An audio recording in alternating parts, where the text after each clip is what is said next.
Wrapped around the Earth is an invisible field of energy. It's made up of electricity and magnetism, so it's called, creatively enough, the electromagnetic field. It's where we get our magnetic North Pole and South Pole, and it protects us from cosmic radiation. So this EM field is our friend. You know, as an electrician, the movie The Core makes absolutely perfect sense, 100%. I mean, notice how they were talking about that magnetic field.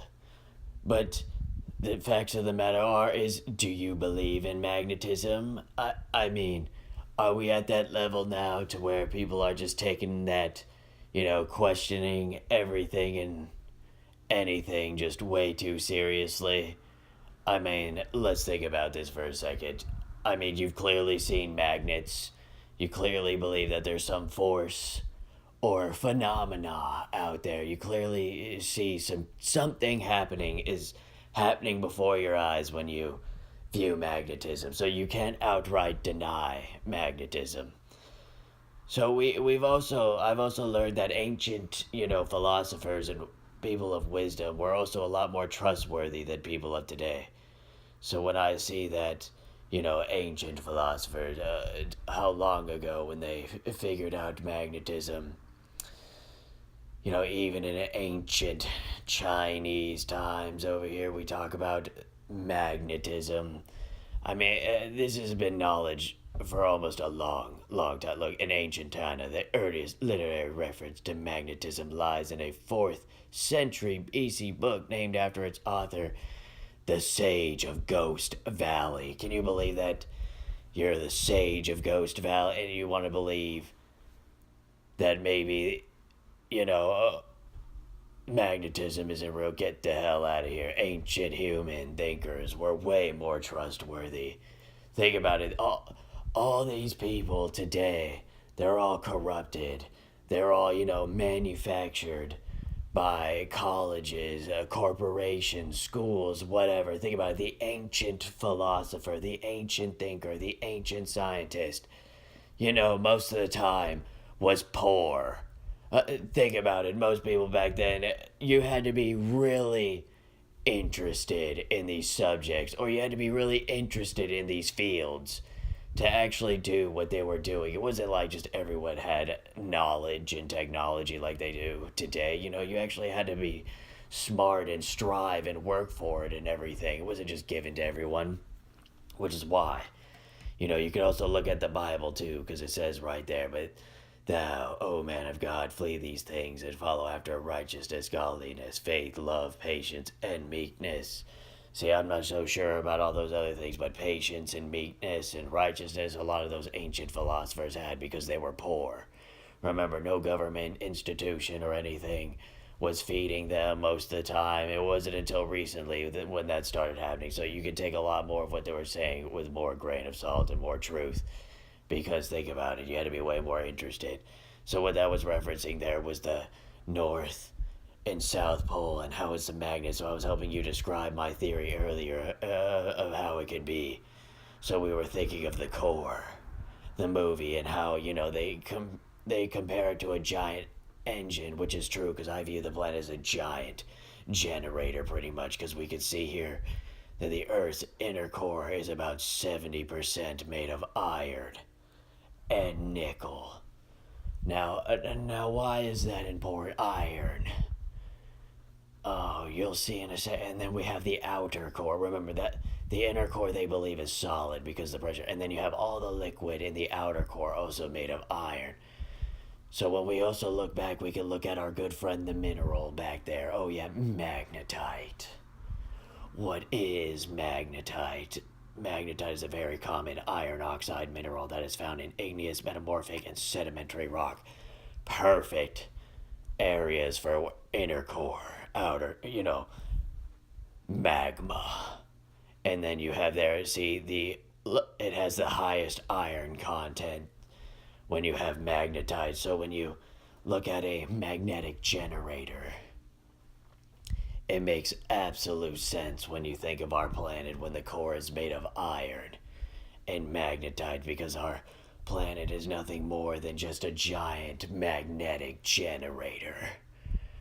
Oh, yes, a giant magnetic generator. Because think about it. We're just living on the shell of the giant magnetic generator, but all the windings and everything happen on the inside. Funny enough how it's all the same material. Funny how when you look at a magnetic generator, it's the same matchup as the Earth.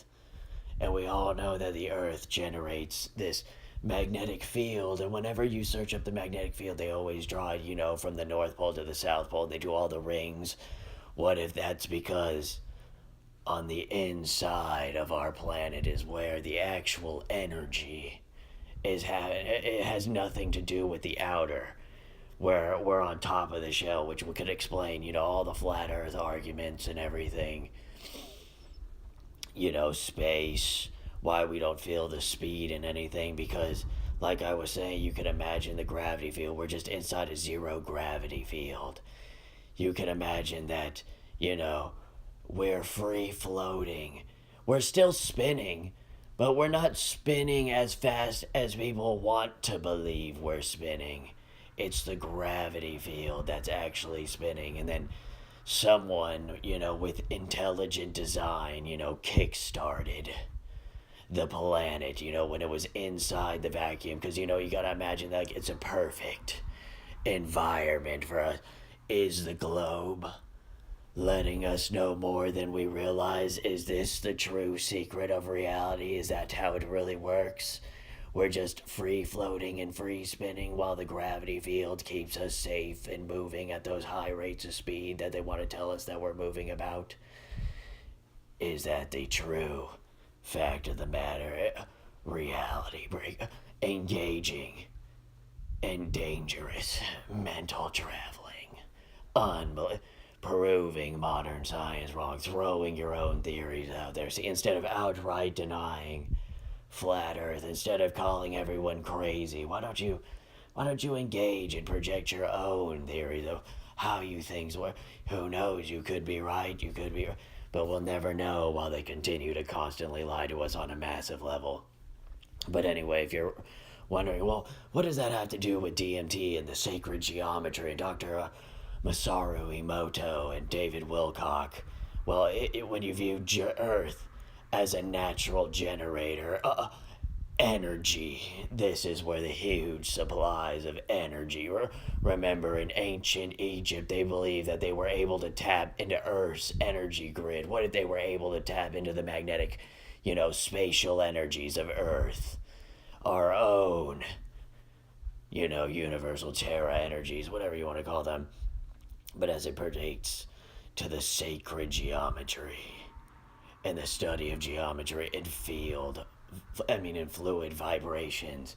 Remember, there's so much water in our planet. Remember, there's the liquid core on the inside of the mantle. Think about it, everything just makes so much perfect sense when it relates to water, energy, liquid, the resonance of our planet against the universe. Unbelievable. No wonder why they say that there's no wonder why they believe the universe is alive. No wonder why there are more things on this planet that make sense than people want to realize. Because when you see this, do you notice something strange here whenever they have these, resonating effect, whenever they give vibration sound? Remember, also, according to ancient astronaut theorists, they also believe that they had some kind of, sound or frequency technology that was able to create, zero gravity fields and lift those monolithic stones off the ground.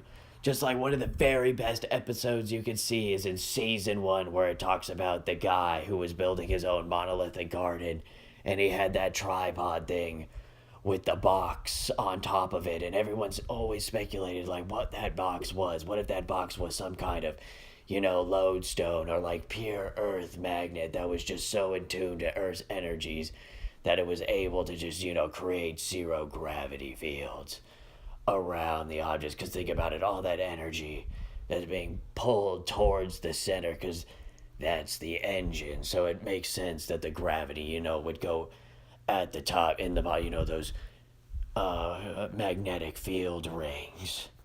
So, we're all trapped in here within that magnetic field, so it would only make sense naturally that we too could access this magnetic field. I believe that the Nazis, which is why they drown out history, World War II, the SS, the Thule Society, all the Vril Society, the symbol of the black sun. Notice all the pagan symbols. Notice all the Nordic symbolism. Notice how sacred geometry. Notice all the fluids. Their designs that they were made. Why does everything always match up with the symbolisms and design? Owen Benjamin's right. Our world, our society is just built on symbolism. Solomon's grimoire. Who knows the keys of Solomon, the knowledge of Solomon? And the real question it comes down to is throughout all of history, humans been fascinated with this. There's tons of knowledge about this, but everybody blatantly denies it. So it's like, why work so hard if it was not real?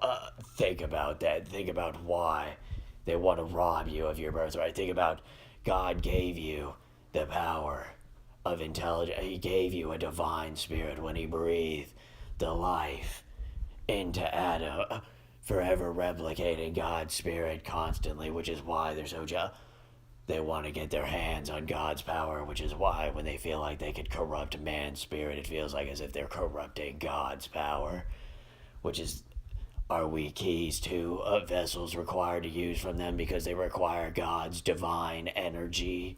And the only way you can get God's divine energy is through man, because that's one of the weaknesses, is when he breathed life into man, he transferred some of his energy, which is why we're so sought after by all these mystical forces, why interdimensional beings, these aliens, mystical planets. Could it be why the blood moon, Mecca, the locusts? Are you serious?